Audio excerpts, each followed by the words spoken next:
Hey guys, Jeremy here and welcome to my post-FAQ Grey Knights Tactica video. I have waited a little while to do this video. I've been kind of digesting all the changes that have happened, and there was that kind of GW did kind of clarify what was going on with the turn one deployment deep strike situation, and basically the understanding now is that Grey Knights and other factions can indeed use psychic spells and stratagems to move out of their deployment zone on turn one. So that's a big buff, like a relative buff for Grey Knights. So initially when I did my last video, I was a little bit disappointed that factions like Grey Knights were going to get hit pretty hard because they're predicated on this concept that just doesn't work anymore. But now it kind of does, because you can use things like Interceptors and Gate and other abilities to leave your deployment zone and threaten turn one. So why am I doing this video? Well, just to remind people or give a bit of context, I have decided to play Grey Knights as my primary faction for this ITC season, but I was waiting on the FAQ before I started list building. I had no idea what was going to happen, the changes that were going to be made, so I didn't really want to go start modeling up my army and getting things ready when the whole thing could be put into flux and the whole thing could turn on its head. So I wanted to wait for the FAQ. Now that's come out, it's all been clarified. I'm pretty happy with where Grey Knights are at, to be honest. We'll get into that a little bit more detail later. But just before I get started, I just wanted to kind of mention what I'm doing today. I am going to kind of do, as you can see on the screen, a comprehensive list of ideas about what I think are the best units, what I think are the Grey Knight strengths, what are their weaknesses. And I've also written a list that I'm going to be working on as my go-to tournament list. Of course, I will be doing more updates and posting more videos with my results and any revisions I'd like to make to my kind of Tactica here. As I gain experience in both the kind of just the general idea of the units and how they play on the board, and of course the way in which they interact with the metagame, because of course that's a really important part about how you build your list. You're not just building a list, you're building a list to fight against other lists. So let's get started here. So I've got up the top, what are Grey Knights' competitive advantage, which would be competitive advantages. And that does kind of harken back to that term I brought up in a couple of videos ago. I did a video about economics and those kind of economic terms that can be used in 40k. And what are Grey Knights' competitive advantages? So they've got a lot of access to deep strike. And that new ability to move out of the deployment zone on turn one makes them one of the few armies in the game that can threaten a kind of mass forward deep strike on turn one. Not many other armies, even though this ability will work on other things, like Blood Angels get some benefit from on Wings of Fire. The Orcs can use the jump psychic power, which is obviously very similar to our own Gate of Infinity. But Grey Knights are one of the few factions that can saturate that turn one teleport, especially and uniquely through Interceptors. So that is a competitive advantage that I think is a little bit, maybe people are underestimating that, because a lot of, especially now in the next coming months, as the FAQ is fresh, I feel like a lot of people are going to build their armies just assuming that they're not under threat on turn one. And then they're going to kind of think, well, I've got my kind of turn one, my safety net, and then in my own turn one, I can move all my chaff units forward and create that screen and that block that I would normally have had with my scouts or with my nurglings or whatever else I might have used.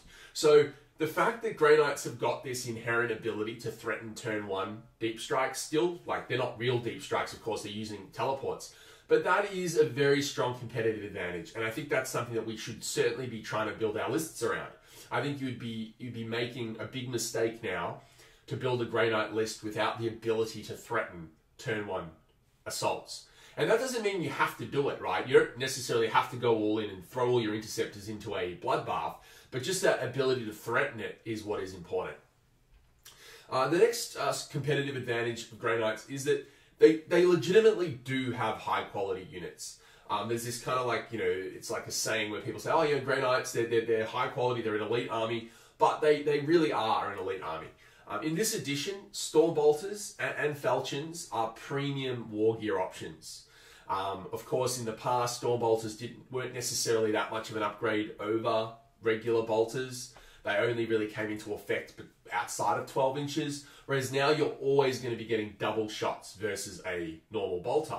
And that kind of does help to really allow units such as Strike Marines to pay for themselves, because of course they are an expensive model. A Strike Marine comes in at 21 points once you've paid for their Stormbolter, but when they are, you know, shooting the double output of a tactical Marine, then you can justify why you're paying all these extra points for them. They also have the ability to use these Falchions, and the reason why I'm honing on Falchions is because I believe pretty much that they are almost exclusively the best weapon.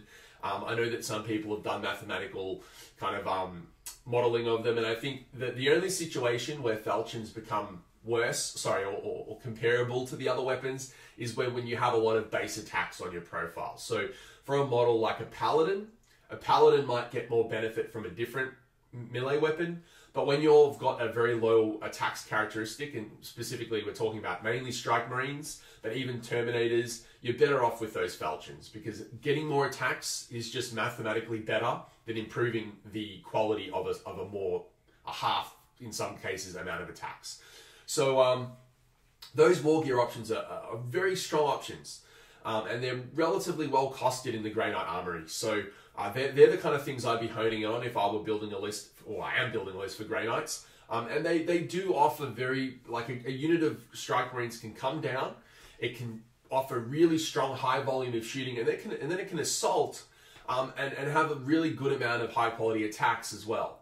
So when you're boosting those Strike Marines from 1 attack to 2 attacks with the Falchions, they still have like a power weapon profile, so they're Rend 2, AP 2 and D3 damage. That's going to really put the hurt on opponents, and it can really help Grey Knights deal with kind of heavier units that have multi-wounds and good armor saves. The next thing, and I did mention this in my original kind of preview video for Grey Knights, Thirst to the Fray is one of the best Warlord traits in the game that I'm aware of. Like, of course, there's always things coming out, there's always new releases, but as far as I'm concerned, the ability to get a reroll charge aura that affects your whole army or anything within range is extremely strong.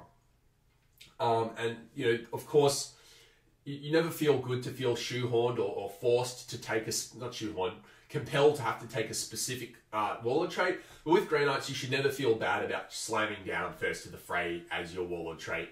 Even just write it on your army list. I wouldn't even be stewing about, adaptively choosing. This Warlord trait is so good that it's almost worth building an army around. So, very strong Warlord trait there, and it really does help you.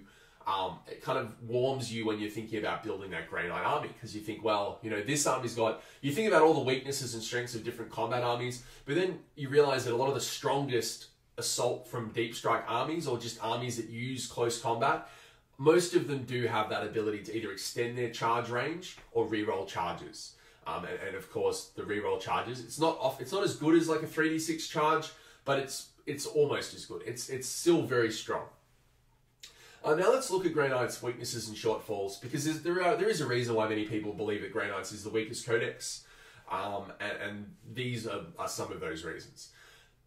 Of course, where they are high quality, they are also extremely expensive.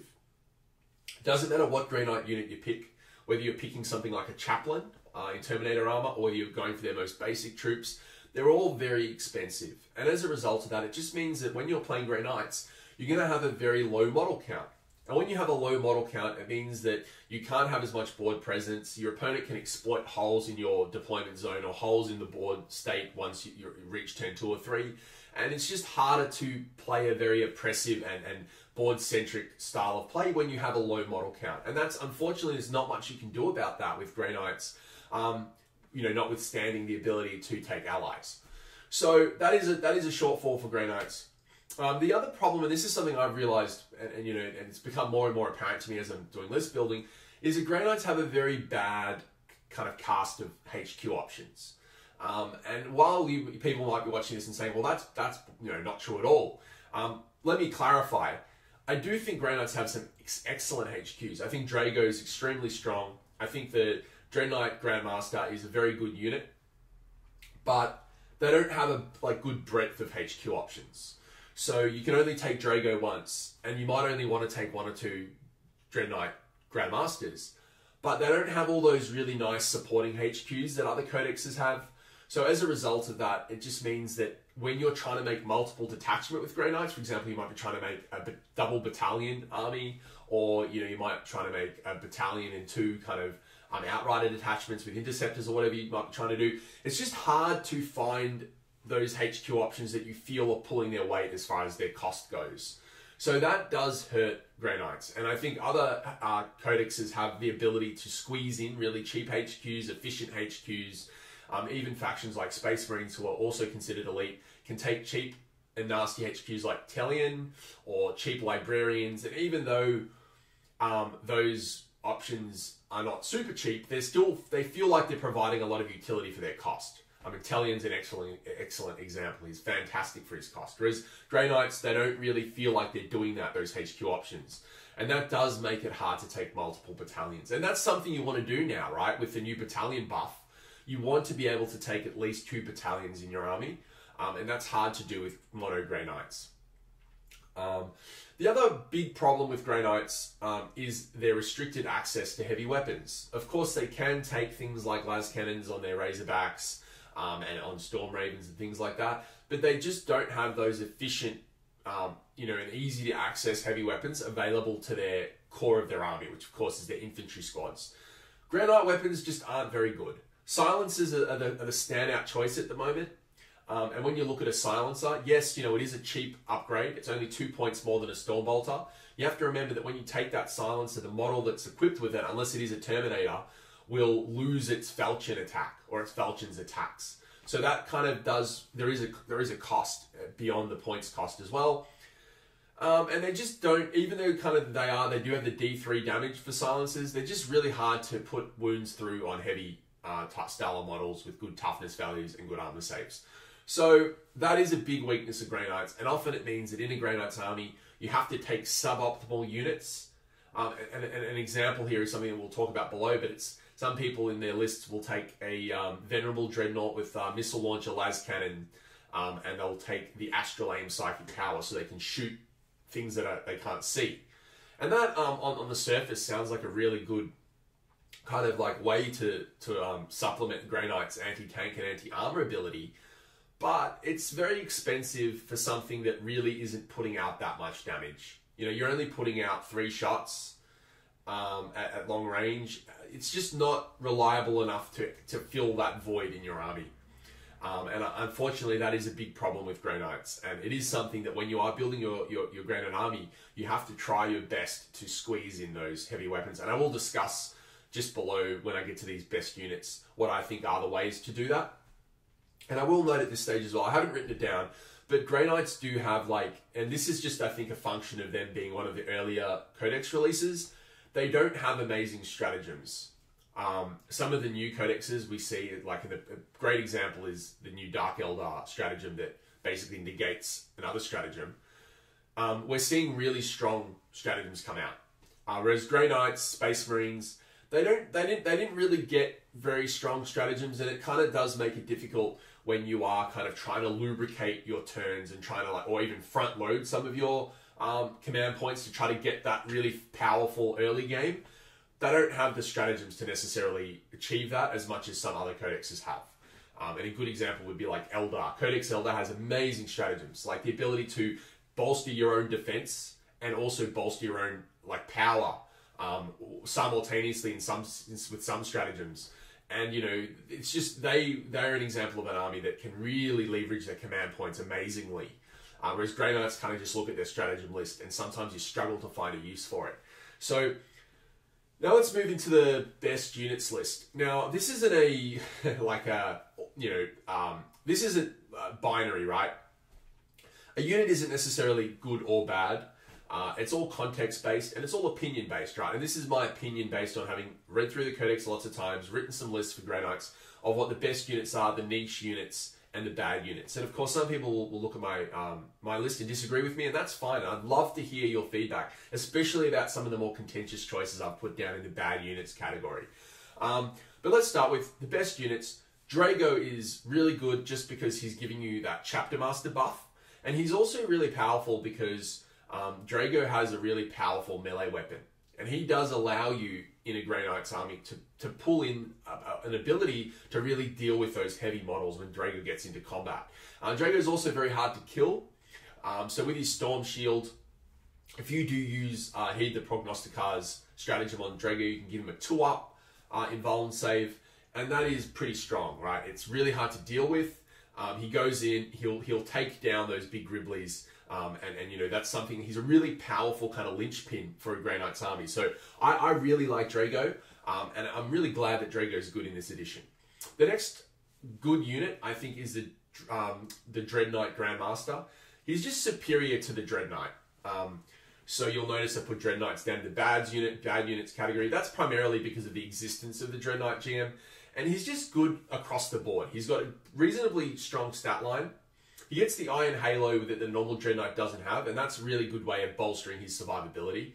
When your opponent kind of lowers their las cannons or dark lances or whatever at that unit, it feels nice to know you've got that 4-up invuln. And when you can use a command point to re-roll the dice, sometimes you can turn that fusillade from your opponent that they really expect to get first blood against your GM.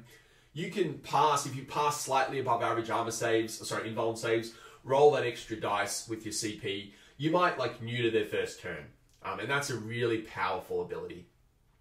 So not only does he have that defensive profile, he also comes with some pretty good guns. I think the Gatling Silencer and the Heavy Sight kind of complement each other really well. And you can also use the stratagem, I've written it down here somewhere, I'll have to get to it in a second, but the stratagem that improves the strength and AP of both of those weapons. So it works on all side cannon weapons and all silencer weapons, and I think it also works on the kind of like the flamer weapons as well.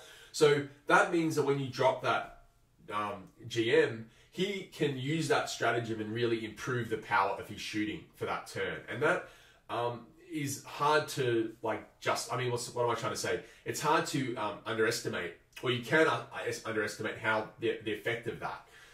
It really lets him throw a really powerful shooting punch as an alpha strike or as a response to your opponent.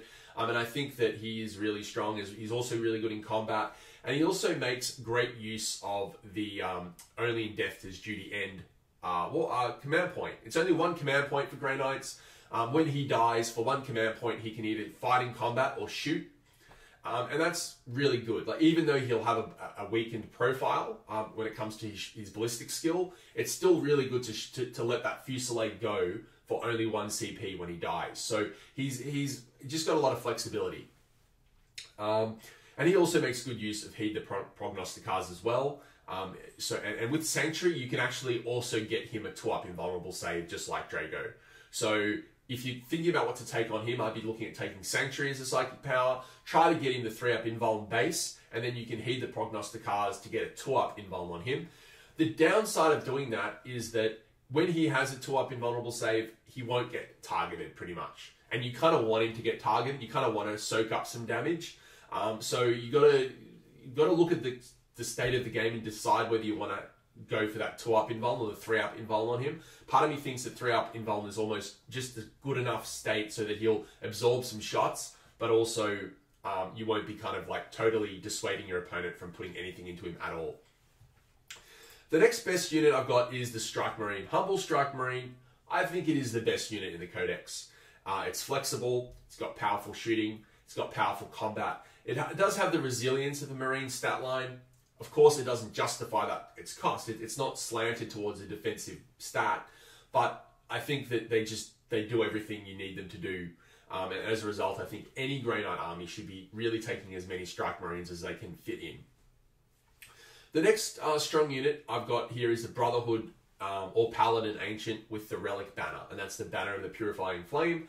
And the banner, all that does is it shortens your smite range down to 6 inches, but you guaranteed to deliver a D6, mortal wounds smite. And there's multiple reasons why this unit's good. The first reason it's good is because it does buff with that banner the attack statistic of all your Grey Knight models. So you really need those humble Strike Marines with their 1 base attack. They go up to 2 base with their Falchion, and then pushing into 3 attacks is really what kind of, I guess it it kind of baptizes them as being this assault unit, right? When they come out with just that 1 attack, it's not enough. 1 attack is not enough to be a threaten units and can be considered a good assault unit. But when you go up to those 3 attacks threshold, I think that is when you can really knock things over and start to really put the pressure on your opponent. So you need that Ancient to facilitate that. As I said, the Relic banner is also pretty good, especially when you combo it with a Brotherhood champion. And I do have the Brotherhood champion down. Sorry, Brotherhood captain I meant. And that's like Captain Stern is an example. And that allows you to double your smite range. And when you double its range up to 12 inches, it means you can deep strike with the Brother Captain. With the Brother Paladin Ancient, and then smite as well. So there's a nice combo, nice synergy there. And the last reason why I like having that character in the form of an Ancient is that he then becomes your Warlord. So if you then take first to the fray on your Ancient. And the reason why you do that is if you're taking an army with, let's say, Draigo and a Nemesis Dreadnought Grandmaster, Draigo obviously has a fixed Warlord trait, so he can't take first to the fray. If you do take first to the fray on a GM, your opponent has even more incentive to kill him. Not only because he's giving you that Warlord trait, but because he's just your Warlord, right? So you don't want a GM to be a Warlord in Dreadnought armor. So it's nice to take that, the Ancient as your Warlord, give him first to the fray. He's giving the other, he's got two auras, right? He's giving the original aura, and then he's giving another aura, and you can actually use command points to increase that aura range on both of his auras, which is pretty amazing as well. So I think that that's a really powerful unit. It should be a must include in a Grey Knight army. The next one is Interceptors. Interceptors would not have been on this list prior to the FAQ, right? Prior to the FAQ, they were they're a good unit, they're decent, but they're 4 points more than a Strike Marine. And in my opinion, 4 points does not justify their increased movement and their teleportability. However, now that we've got that FAQ, Interceptors are one of the only ways Grey Knights or just units in the whole game can leave their deployment zone via that kind of mechanic on turn 1. And as a result of that, they become a very powerful unit due to that unique ability. And they kind of check your opponent, as I said right at the start. They force your opponent to be prepared to adapt. So they are on the list of best units. Rhinos and Razorbacks are just really good because they're defensively statted. For only 70-ish points or so, you're getting a lot of wounds, right? A lot of wounds at T7 with a 3-up save. As a result of that, I really think that they are going to only get better in the metagame, especially now that you have to deploy half your power level on the board. So because everyone's going to have half their power level on the board, it means a lot of gunline style armies are going to come back and they're going to say, well, you know what? I can punish you for having half your power level on the board. So you want to be able to squeeze and shelter your weaker units like Interceptors inside Rhinos and Razorbacks. So, and that is a really good point about Interceptors. Even though they do have the 12-inch movement, they don't have the jump keyword, which means they can actually board Rhinos and Razorbacks. So they are really strong because of how defensively statted they are. Stormhawk Interceptors are a surprisingly efficient unit, and they're something that you kind of often overlook because not many people have the models. They're a new model. They've only been out for I think just over a year, but they actually have for their cost, they output a lot of damage. So they've got the las talons. They can have assault cannons. I just think they're really efficient, right? And even though they get a ballistic skill penalty for shooting with some of their weapons, for shooting things on the ground, you can kind of account for that and negate that a little bit by moving them into range of someone like Draigo. So I think Stormhawk Interceptors are pretty much just better than Dreadnoughts. If you look at the stat line of both of these models, if you put a Stormhawk Interceptor and its weapons next to a Dreadnought, whether it's venerable or not, you'll generally find that the Stormhawk Interceptor just outclasses the Dreadnought. In every situation, survivability, wound count, weapon profiles, etc., etc., etc. The only downside is that the ballistic skill is a bit worse. But as I said, you can account for that by trying to move them into range of Draigo. And lastly, Stormravens. Right, Stormravens have always been pretty good. They're one of the best units out of the gates in 8th edition. Of course, they copped the points hike, but now we've seen that that the Forge World. It's not coming to me again. I always miss it. The Forge World Big Flyer, it has had a points. Fire Raptor. Fire Raptors have had a points hike, and as a result of that, we might see Stormravens come back. And for Grey Knights, they've never had access to Fire Raptors. I think that Stormravens really are a premium unit. The downside of them, though, is the fact that they are vulnerable to being blown off the table on turn 1. So there is that downside, but they are pretty good. Niche considerations. As I said earlier, Brother Captains are quite strong in that they synergize with things such as the Relic banner. They also just let you smite, and now that Grey Knights don't have the beta kind of smite penalty, they can just throw their smites, and having that extra range for that doesn't hurt. They're also a relatively affordable HQ, so I think as far as HQ goes, it's not a bad option to squeeze into Brother Captain if you can. Terminators and Paladins are point for point inferior to Strike Marines. However, they are interesting when you are thinking about mission packs and kill point style mission denial. So in something like a normal ETC style mission that has kill point differential, of course, it's great to, rather than spam the board with Strike Marines, have some more consolidated, stronger squads to limit KP.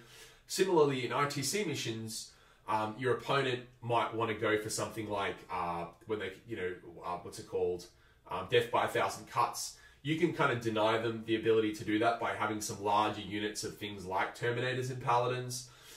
Your opponent might go for the mission bonus mission gangbusters that will affect Paladins. So you have to be wary when you take Paladins in an ITC style mission pack about gangbusters. But you can mitigate and manipulate that by, for example, if you take a unit of 10 Paladins and they choose gangbusters, you can actually combat squad that unit. And as far as I know, my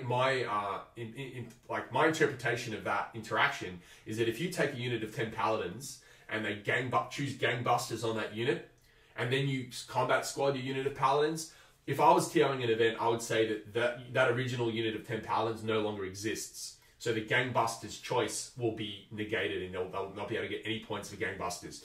So that's something for you to talk about with your TO. But a way to make Paladins viable is to take a unit of 10 to play around gangbusters. The next one is the Apothecary. I don't think the Apothecary is very good. I put it in the niche considerations list just because it can be strong. If you want, you might want to have an Apothecary as your warlord instead of an Ancient. It can also be useful for healing models like Draigo or a Nemesis Dreadnought Grandmaster. Those extra wounds can really help keep it up and keep it at that healthy threshold for the latter choice. Venerable Dreadnoughts with Astral Aim is something I mentioned earlier. They have a place, and they're a good unit to use Astral Aim on. So because you have you've got your 6 psychic powers, you want to make sure you're casting each one once, except for Smite, of course. So Venerable Dreadnoughts are a good candidate to have Astral Aim on, but even with Astral Aim, I don't think they're that great. I would rather be casting Astral Aim on a Stormraven and moving that Stormraven into the middle of the board and absolutely nailing units that are trying to hide behind ruins and things like that.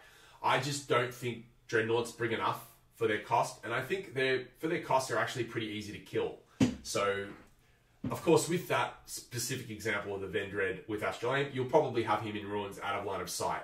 So, look, I think he's a pretty decent choice. I just don't think it's amazing. The last niche consideration is the Purgators. They can take up to 4 heavy weapons, so you could jam 4 silencers in a unit of Purgators and then use Gate of Infinity of them to push them into the middle of the board and get that, quite a large fusillade of shots. 24 silencer shots out of the 4 of them. That's pretty solid, right? You can move them into the middle. You could, buff them perhaps, like try to get rerolls on them. And you could use the stratagem as well if you wanted, and just really try to nail a unit on turn 1, get first blood. So I think Purgators have a use when you combine them with Gate. It's also worth noting they are a good candidate to put in the Teleportarium, because of course they don't come with Deep Strike. Bad units, and whenever I use the word bad, I think it creates bad reactions, or people don't like hearing their favorite unit being called bad. So I'm going to say, instead of necessarily saying bad, these are units that I think can be replaced with better options. And these lists, I won't spend as much time on this list. The rest of the HQ options, outside of what I've already mentioned, I just don't think they're great. Purifiers, I used to love Purifiers in 7th edition. In 8th edition, while their mortal wound ability is threatening, for their cost, I just don't think they bring enough to the table, unfortunately. They need at least 2 attacks base to justify their cost. They don't have that, I wouldn't take them. Normal Dreadnoughts, I think, are just outclassed by Stormhawk, Interceptors, and Venerable Dreadnoughts. Servitors obviously aren't great. Tech Marines, too expensive. Dreadknights, once again, outclassed by Grandmaster versions. And Land Raiders, I think, are just too easy to kill, especially in the meta game we're going to push towards, right? We're going to be pushing towards a meta where people are going to take more anti-tank weapons because they're going to want to punish their opponents for deploying on the board. So Land Raiders are only going to get worse in the new metagame. But it is worth noting that if you want to build your whole list around a Land Raider, things kind of start to change. And it is worth mentioning that if you start to think about protecting that Land Raider, gating that Land Raider, you know, then it starts to push itself up into more of a niche category if you start to support it with the rest of your army. So if you're building your army around a Land Raider, I could see it being okay, but as a standalone just unit that has to carry its own weight, it's not good enough. Lastly, Storm Talons I think are just outclassed by Stormhawk Interceptors. Stormhawk Interceptors are actually really good. So as a result, there's no real reason to take a Storm Talon. Now, that's my unit kind of analysis, guys. If you want me to talk about anything in more specifics, please let me know. I'll address it in the next video, or we can talk about it on the chat. The next thing I want to talk about is ally options. Now, the Imperial Guard Brigade is the go-to ally option, just because the fact you get 12 command points for just everything you're taking in an Imperial Guard Brigade are already efficient and cheap for what they do. So you can take mortar squads, you can take infantry squads with a heavy weapon in each squad. It's a good way to get las cannons in. You know, you have units of 9, so you play around things like the ITC mission, you have to kill units of 10 or more. It's just really good, right? Imperial Guard Brigade, you never feel bad writing it up. When I'm looking at the points cost, it actually makes me a bit sick when I look at how good an Imperial Guard Brigade is now. The other option for an ally, and a reason why an Imperial Guard Brigade is so good in a Grey Knight detachment, is the fact that it just lets you fill your backfield up with cheap chaff, so that when you deep strike on turn 2 with a lot of stuff, you don't have to worry about protecting your own deployment zone. Your own deployment zone is kind of screened out and protected by all of your chaff units. So you then can front load all your high damage, strong, powerful board presence-based units into their side of the board from turn 2 onwards. So I think Imperial Guard Brigade is fantastic as an ally option. The next one is, as a little aside, is Celestine and Assisters of Battle Patrol. Celestine is still probably the best unit in the game. If you had to say to me, there's one unit in the game, what is the best unit? For me, it's a toss-up between Celestine and Shining Spears, but Celestine is self-sufficient. She doesn't require any support. She supports herself entirely. And that, to me, is sickening, how good she is. And it's worth taking a unit of Sisters to slot her in, okay? So she's awesome. The next one is a Blood Angel Battalion. And you get Scouts and Mephiston in this option. And I think this is a good option because Scouts are still really good. They hold the middle of the board. They stop your opponent from pulling any shenanigans with special deployments like Alpha Legion or Raven Guard or anything else like that. And they're also just points efficient. Blood Angel Scouts can also push forward and help and support in first turn assaults because they have the extra +1 to wound on the charge. And if you give them close combat weapons, they're going to be coming in hot with 2 attacks at +1 to wound. Not bad at all. Mephiston's also an absolute beast. I love Mephiston, always have loved him, and I don't think he's necessarily been better than this for a long time. You have to go all the way back to 5th edition to get Mephiston as strong as he is now. And then alternatively, instead of that Blood Angel version of the battalion, you can take the Space Marine Battalion, and instead of taking Mephiston, you might take someone like Telion, and obviously another supporting HQ. And then you get access to something like a Thunderfire Cannon. And Thunderfire Cannons are a good way to support your backfield and give you some utility to impact on the movement of your opponent's army with Tremor Shells stratagem. So I think that's another strong option. And lastly, an Imperial Knight never goes astray. An Imperial Knight can give you really good anti-tank options. And if you take something like an Atropos or a Styrics, they are strong enough and powerful enough to weather that first turn volley from your opponent a lot of the time. And because they've got that flexibility to be defensive, it means that you can take a couple of Stormravens or some other, like a Nemesis Dreadnought, and your opponent won't shoot your Grey Knight models like a Dreadnought because they're too busy worrying about your Imperial Knight. So that's another, I think, powerful HQ option. Ally option. Now lastly, I want to mention stratagems. Only in Death Does Duty End. It does exist in other codexes, but in Grey Knights, it's got a 1 CP discount, so it only costs you 1 command point, and that makes it a lot more palatable to use. So if Draigo dies in combat, you can use a CP to attack with him again. That's really good. If your Nemesis Dreadnought Grandmaster gets shot out, you can. It's almost like a soul burst. You pay a command point and you shoot your handful of dice, you know, and try to reclaim some value from that Dreadnought. I think it's a really good stratagem, well worth the 1 point. The Psychic Onslaught and Cybolt Ammo stratagems are a good way to translate your command points into damage, and it's something that Grey Knights generally don't have a lot of options to do. They don't have that many options to do that. Psychic Onslaught pairs very well with your Nemesis Dreadnought Grandmaster, or a unit of 10 Purgators with 4 silencers. And Cybolt Ammo is just nice on a unit of 10 Strike Marines, or it's also quite good on a Stormraven, because the Stormraven works on the Hurricane Bolters. So those stratagems, pretty good, especially if you're taking 2 battalions and you've got 13 command points. It's worth spending a couple of command points on these stratagems to get that flexibility on turn 1. When you're using these stratagems, also try to keep in mind the maths behind it. If you're, like, when you gain that extra 1 AP value from using these stratagems, if you're shooting at something that has a really strong armor save, then your stratagem is going to have more effect. Like if you're shooting at something with a 2-up armor save, if you can make its armor save a 3-up armor save, you've actually doubled your damage versus it, because it only saves 1 in 3 instead of 1 in 6. So that to me, sorry, it only fails 1 in 3 instead of 1 in 6. And that to me is how you have to think about these stratagems. Don't get into your mind kind of like, I'm just going to use these stratagems on turn 1 or turn 2. It's just what I do. Instead of doing that, look at what your unit's going to shoot and try to work out if there's an appropriate target for that stratagem to maximize its use on. And lastly, heed the prognosticars. You've heard me talk about it a couple of times. It's just really good at helping your invuln saves, your 3-up invuln saves become 2-up invuln saves, or in some situations, more importantly, your 4-up invulns become 3-up invuln saves. So that's something to keep in mind. It is an expensive stratagem, but now that you can generate more CP with the battalions, it is something that's becoming more viable, I think. And it's something you can build your list around a bit more than in the past. Okay, guys, that's my Tactica guide, okay? That's what I have to say about Grey Knights at this stage.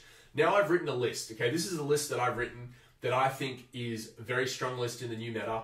I don't think it's a tier 1 list. I don't think it's a list that could take down tournaments as such, but this is a list that I might consider playing and what I'm going to start building now for upcoming events. Bear in mind that when I set myself a challenge of doing Grey Knights in this 2018, I did allow myself 25% expenditure on allies. So you'll note, I have spent some points on allies in this list. So this is my list. Took me a while to write it. I've got all the power level and stuff, and I'll talk about the power level considerations at the end of the video. So the first thing is that I start with the Grey Knights Battalion, and I've taken Brother Captain Stern. I really wanted to take Draigo, but because I've got allies, and you can see at the bottom I've got Blood Angels in this list, I thought that Draigo becomes less valuable when he's got less to use his aura on. And I wanted I had to squeeze points out of my list to afford the Blood Angels, so I've gone with Brother Captain Stern. I've also gone with a Dreadnought Grandmaster with a Teleporter, the Greatsword, Heavy Side Cannon, and Gatling Silencer. He's pretty expensive, but I think he brings some good utility to the list. And he also, he's a great recipient of the Sanctuary spell. So he's the type of guy that I think is really strong. He's also really powerful because he can be gated. So on turn 1, if you deploy him on the board, and you won't always deploy him on the board, but if you do deploy him on the board, he can come down and gate right into their face, right? Sorry, not come down. He has to be deployed on the board, so he gates into their face. Now, that makes him even scarier, because if your opponent doesn't have a proper screen and you just throw a Dreadnought in their face, that is kind of scary. So I think he's very strong, and when you're thinking about this unit, think about Gated Infinity and think about Sanctuary. So he is very interesting. He can also use the stratagem, the Psychic Onslaught stratagem, to great effect, as I've mentioned. The next 3 options are pretty, very, very obvious. I've just taken lots of Strike Marines. I think Strike Marines are really good. And as you can see, I've got 2 units of 10 with Falchions. The flexibility there with being able to decide if I want to combat squad them is really nice. It also lets me play around things like Death by 1,000 Cuts. And if my opponent does take killing units of 10 or more models, then I can punish them by splitting my unit. So I can tactically and strategically combat squad depending on what objectives my opponents pick in an ITC mission, and that is a really strong ability. So I really like that.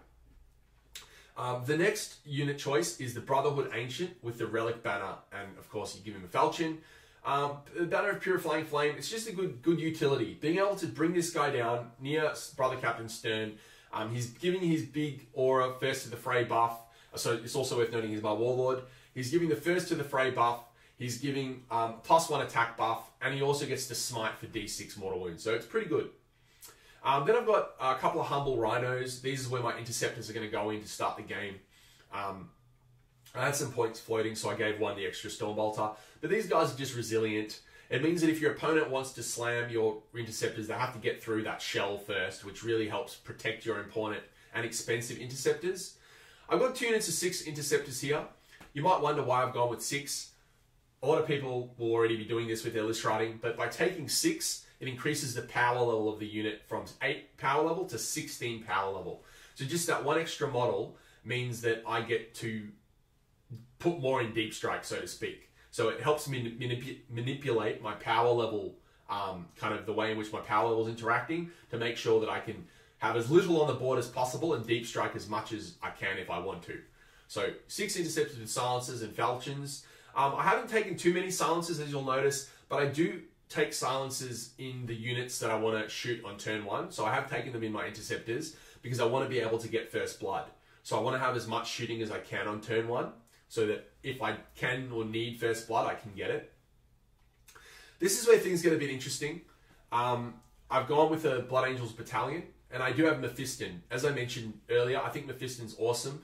He can start on the board quite safely, of course, and because he can use Wings of Sanguinius to move a second time in the Psychic phase, he's not necessarily going to threaten first turn assaults, but you can move and advance him, and then fly him and advance him again with the Psychic spell, and really push him right into their face on turn 1. So you're threatening all your turn 2 that's coming down. Mephiston's going to be involved in that massive strike, and that is really threatening. He's really good. He can use the Blood Angel, different Blood Angel stratagems, like they can get extra D3 attacks. He can reroll on 6s. He's got all these flexibility of siphoning command points into him.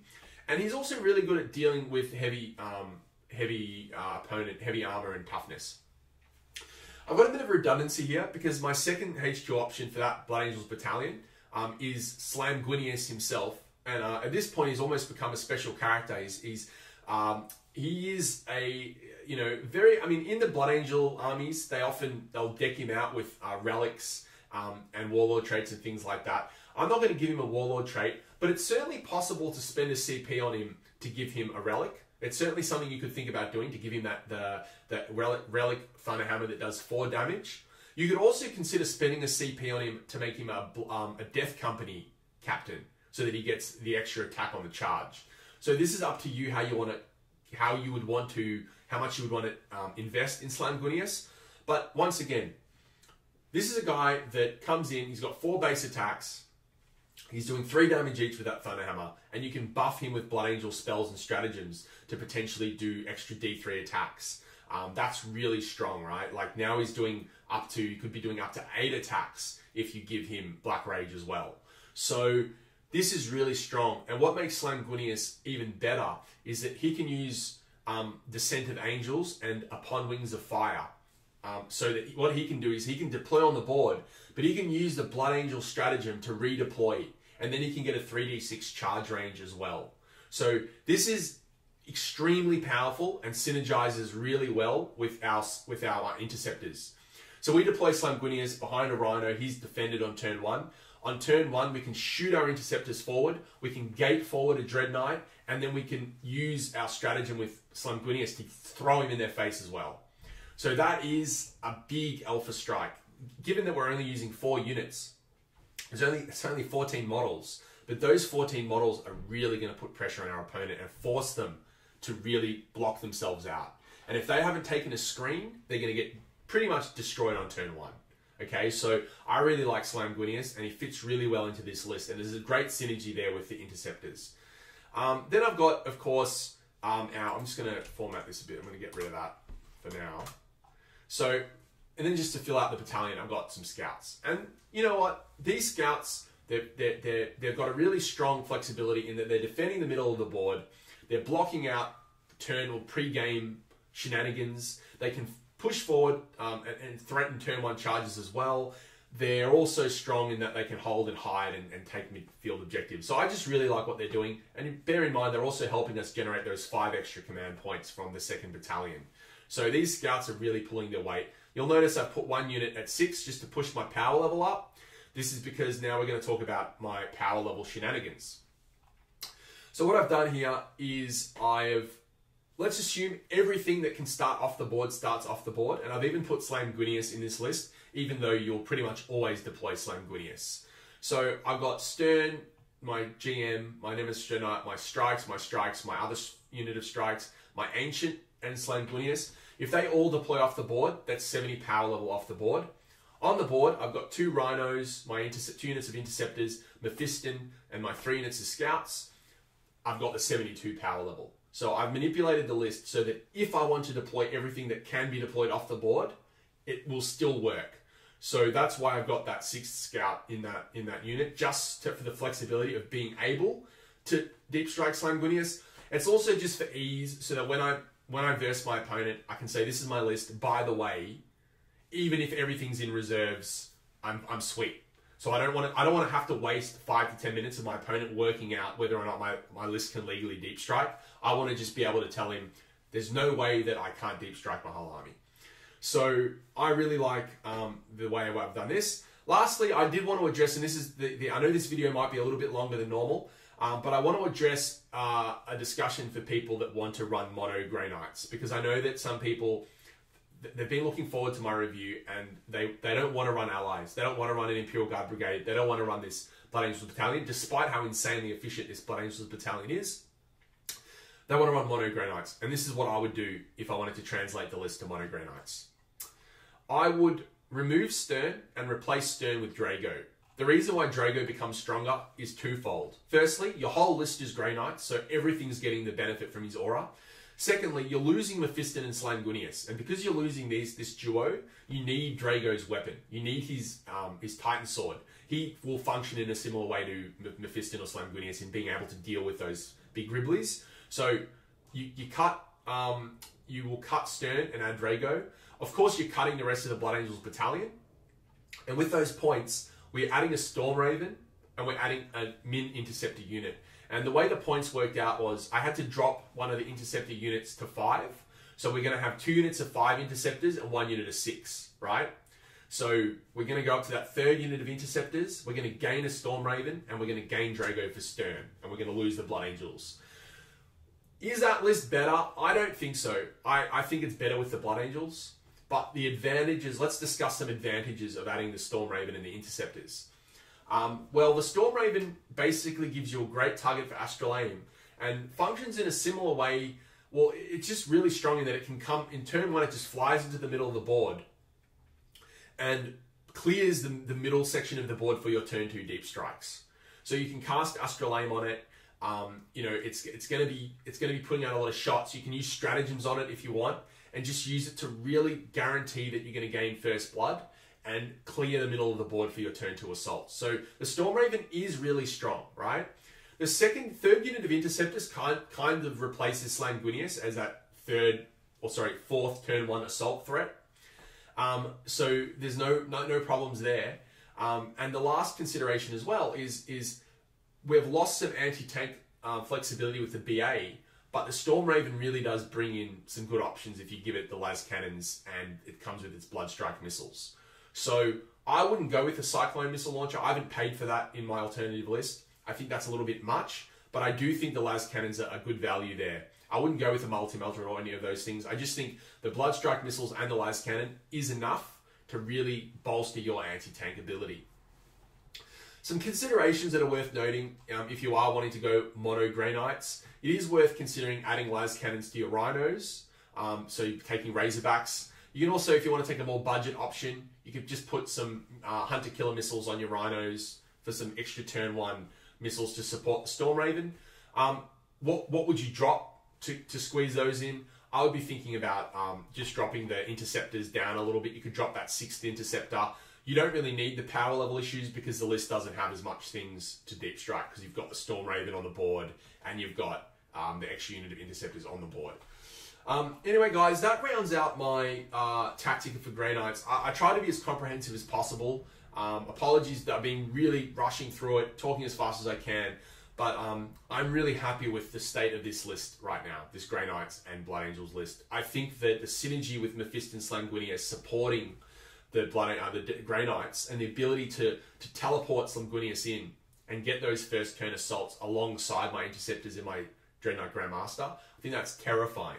If I was versing this list and I wasn't prepared, I would almost be packing it up, straight up. So people are going to have to keep screening their units because they're going to have to keep dealing with units like this. But there are some combat manipulations and some strategies you can use to tie up your opponent's screens with your Interceptors on turn 1, so they can't shoot your Interceptors, and then on turn 2 you're absolutely going to annihilate them. So this list, I think, is a bit of a spoiler list. It's a list that some people that aren't prepared for are going to get dominated by, and even top tier armies. You know, we're thinking our Guilliman gun lines, our Imperial Guard brigades, even our Trip Baneblade list. If they get caught off guard by some, you know, early charges and some big charge ranges, because remember, Mephiston and Slanguinius can fly, right? So they can jump over and fly through models. So if Slanguinius or Mephiston get, or not Mephiston, but Slanguinius can get the 3d6 charge, that's pretty scary. If he 3d6 charges over the screen into a Baneblade, you know, he might survive, or hopefully he would survive Overwatch and just absolutely pack it in. So, I'm happy with the list, guys. Please let me know if you've got any questions or feedback. My next, I'm not sure what my next video is going to be actually, but I will be, as we go, as I test this list, updating us with some more kind of just things I've learned and ways in which I want to adapt my list. So stay tuned, guys, and thank you.